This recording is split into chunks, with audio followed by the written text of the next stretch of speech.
안녕하세요. 하루 필수 말씀 충전 하필 큐티 조종환입니다.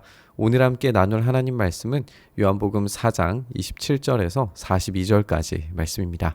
이때 제자들이 돌아와서 예수께서 그 여자와 말씀을 나누시는 것을 보고 놀랐다 이렇게 되어져 있어요. 놀란 것과 그러나 예수께 웬일입니까 하거나 어찌하여 이 여자와 말씀을 나누고 계십니까 라고 하는 사람이 하나도 없었다라고 하는 것에서 이 놀람의 분위기가 어떤 것인지를 좀 생각을 해보게 돼요. 일반적으로 랍비들은 공공장소에서 여성들과 이 이야기를 하는 것이 금지되어 있는 그런 분위기였습니다. 그런데 지금 예수님께서는 그냥 일반 유다 여자도 아니고 사마리아 여인과 지금 이야기를 하고 계신단 말이에요. 그러니까 이 사람들이 느끼는 감정 자체가 굉장히 큰 놀라움이라는 겁니다. 그래서 이 놀람의 수준이 웬일이십니까? 또 어찌하여 여자와 말씀을 나누고 계십니까? 라고 질문할 수 없을 정도로 놀랐다라고 보는 편이 좀 낫지 않을까 생각이 들어요. 이런 분위기를 생각을 해볼 때 예수님께서 지금 이 이야기를 마무리하고 계시고 여자는 물동이를 버려두고 동네로 들어가서 사람들에게 말하는 이 분위기 자체가 굉장히 지금 이 속도감 있게 변하고 있다라고 하는 것을 볼 수가 있습니다. 그래서 이 물동이를 버려두고 동네로 뛰쳐들어가는 그 여자가 과연 어떤 이야기를 하게 될지 우리가 이제 보게 되는 거죠. 내가 한 일을 모두 알아맞히신 분이 계십니다. 지금 이 여자는 자신의 수치스러운 삶 때문에 피해서 이 정오 12시에 물을 기르러 왔었는데 여기에서는 내가 한 일을 모두 알아맞히신 분, 그러니까 자기의 수치를 다 드러내고 알고 계시는 분이 계십니다라고 이야기하면서 와서 보십시오. 그분이 그리스도가 아닐까요? 와 보라라고 하는 것이 예수님의 말씀이시기도 했고 이 빌립이 나다나엘에게 이야기했던 이야기이기도 하죠. 직접적인 경험을 통해서 이 무지가 알무로 변화되는 그런 과정들을 우리가 보고 있는 겁니다. 그러자 사람들이 동네에서 나와서 예수님께로 오는 그 과정이에요. 이 과정 가운데에서 지금 여자는 드디어 무지에서 알무로 나아간 것 같아요. 그리고 사람들도 예수님께로 나옴을 통해서 이 무지에서 뭔가의 변화가 감지되고 있는 것을 보게 됩니다. 그런데 오늘 이 본문에서 여전히 무지한 자들이 등장을 하게 되는데 그게 누구냐면 제자들이에요. 제자들은 지금 웬일이십니까? 왜 이야기를 나누고 계십니까?에 대해서 무지합니다. 우리가 아는 것처럼 예수님께서 사마리아로 가셔야만 했다. 가셔야만 하겠는지라 라고 이야기하면서 하나님의 어떤 이 계획이 있으셨음을 우리는 이 본문을 통해서 알 수 있지만 제자들은 모르는 상태예요. 그렇기 때문에 무지에 쌓여져 있어서 웬일이신지 왜 이야기를 나누고 계신지 이 하나님의 계획에 대해서 완전히 무지한 상태다라고 하는 것을 알 수가 있죠. 이어지는 대화에서도 제자들과 예수님 사이에 이 제자들이 정말 아무것도 모르고 있구나라고 하는 것을 보게 됩니다. 그러는 동안에 그러니까 지금 사마리아에서는 사람들이 나오고 있는 중이고 제자들은 예수님과 대화하는 중인데요. 제자들이 예수님께 랍비님 잡수십시오라고 이제 음식을 가지고 오는 것을 볼 수 있어요. 이들이 얼마나 예수님께 충성된 존재들이었는가는 생각을 해볼 필요가 있겠죠. 왜냐하면 지금 사마리아 지역으로 가서 먹을 것을 가져왔단 말이에요. 사왔단 말이에요.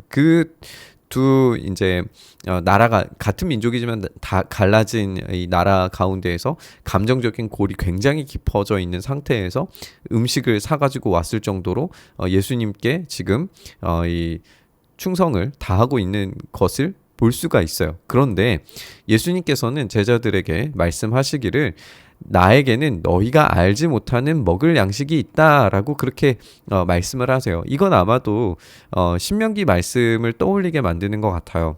예수님께서 다른 공간복음서에서 인용하시는 것처럼 사람이 떡으로만 살 것이 아니라 하나님의 말씀으로 산다라고 하는 말씀을 하신 적이 있으시죠.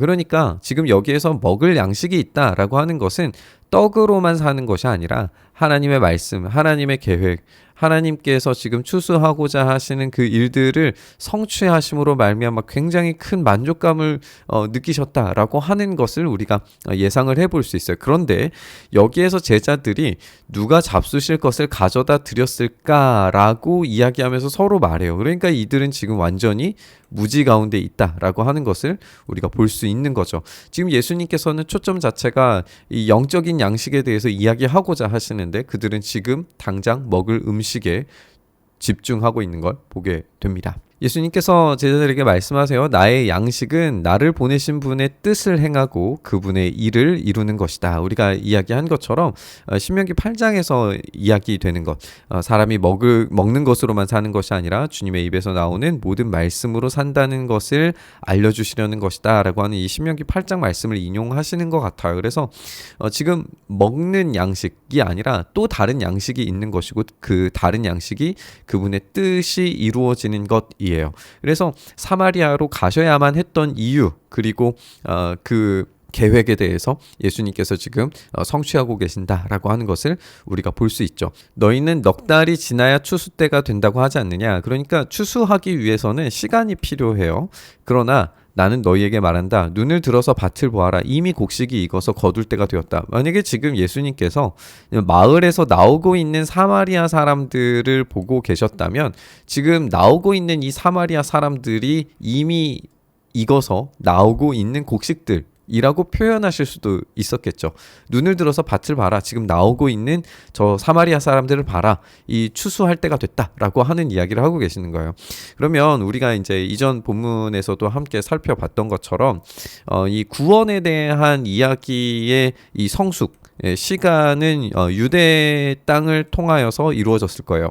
그런데 예수님께서는 지금 이 시간을 초월해서 그 구원의 사역을 지금 하고 계시는 거잖아요. 그래서 사마리아는 단절된 시간을 경험했었지만 지금 예수님을 통하여서 이 시간이 압축되고 또 이루어지고 성취되어서 이제 하나님의 뜻에 따라 이들이 구원받을 수 있는 준비가 되었다라고 하는 것을 우리가 발견하게 됩니다. 그래서 이 시간에 대해서 예수님께서 완성하시는 모습을 우리가 보게 되는 거죠.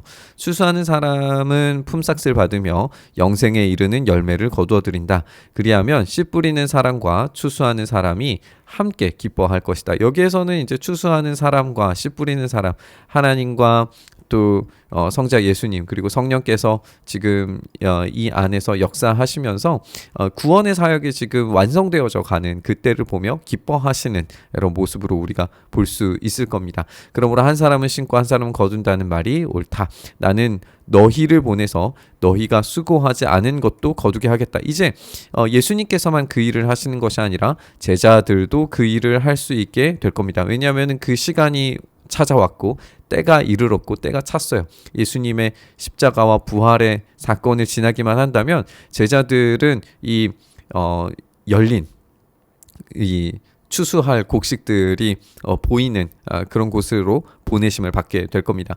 수고는 남들이 하였는데 그래서 이 구원의 역사를 이루는 그 모든 과정 가운데 힘겹게 있었던 이 선지자들과 또 이 말씀을 성취해 가시는 하나님의 역사 가운데 있었던 수많은 수고한 사람들이 있었는데 너희는 그들 수고의 결실에 참여하게 된 것이다. 결국 지금 이제 이 결실을 거둘 때가 되었다라고 하는 것을 선언하시는 걸 보게 됩니다. 그 동네에서 많은 사마리아 사람이 예수님을 믿게 됐어요. 그것은 이 여자가 자기가 한 일을 예수님께 다 알아맞히셨다라고 증언했기 때문이다라고 이렇게 설명합니다. 그러니까 여자는 자기가 한 일을 예수님께서 다 알아맞히셨기 때문에 이분이 선지자구나라고 하는 것을 알았고 그 질문에 대해서 명확한 답을 주셔서 그 시간과 때가 변화되었고 장소가 이제 변화되었다라고 하는 것을 말씀하셨기 때문에 이 자기의 삶을 해결하시는 그 모든 수치와 자기의 삶의 무게를 해소시키시는 답을 주신 그 예수님.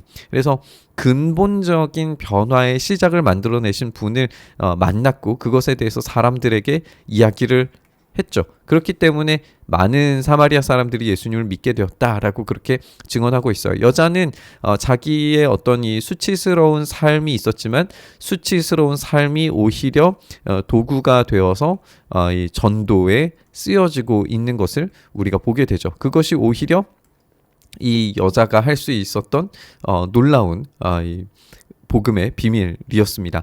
사마리아 사람들이 예수님께 와서 자기들과 함께 머무시기를 청했기 때문에 이틀 동안 예수님께서 사마리아에 머무셨어요. 그래서 더 많은 사람들이 예수님의 말씀을 듣고서 믿게 되었다라고 이야기하고 있습니다. 그러면 여기에서 이제 믿는 사람들이 등장을 하는데 이 믿는 사람들은 제자들이 아니라 사마리아 사람들이에요. 사마리아 사람들이 뭐라고 고백하냐면 여자에게 말하기를 우리가 믿는 것은 이전에는 당신의 말 때문에 그 신기한 일 때문에 믿으려고 했었는데 이제는 우리가 직접 들어보고 이분이 참으로 세상의 구주이심을 알았다라고 이야기하면서 직접 증인이 되는 것을 보게 됩니다. 그래서 이들이 참되게 변화된 것을 보게 돼요. 지금 제자들은 여전히 무지 가운데 있는 것처럼 보여지는데 사마리아 사람들이 오히려 직접 증인이 됨으로써 믿게 되는 모습을 보게 되죠. 그래서 이런 반전들이 여기에 숨겨져 있는 것도 우리가 확인을 해볼 수 있습니다. 이들이 고백하기를 이분이 바로 세상의 구주라고 그렇게 고백하고 있는데 원래 이 세상의 구주라고 하는 말은 이 로마 황제에게만 쓸 수 있는 말이었다고 해요. 그런데 여기에서 이 세상의 구주라고 하는 그 표현을 로마 황제가 아니라 예수님께 붙임으로써 예수님만이 이 세상의 유일한 구원자로서 지금 일하고 계신다라고 하는 것을 고백하는 사마리아 사람들을 우리가 만날 수 있게 됩니다. 우리가 오늘 함께 나눈 것처럼 지금 무지 가운데 있는 제자들, 그러나 점점 더 알을 향하여서 달려가고 있는 이 사마리아 사람들의 이 대조를 우리가 보게 됩니다. 예수님과 가까이 있다고 했지만 제자들은 진짜 참된 진실에 대해서 발견하고 만나지 못하고 있습니다.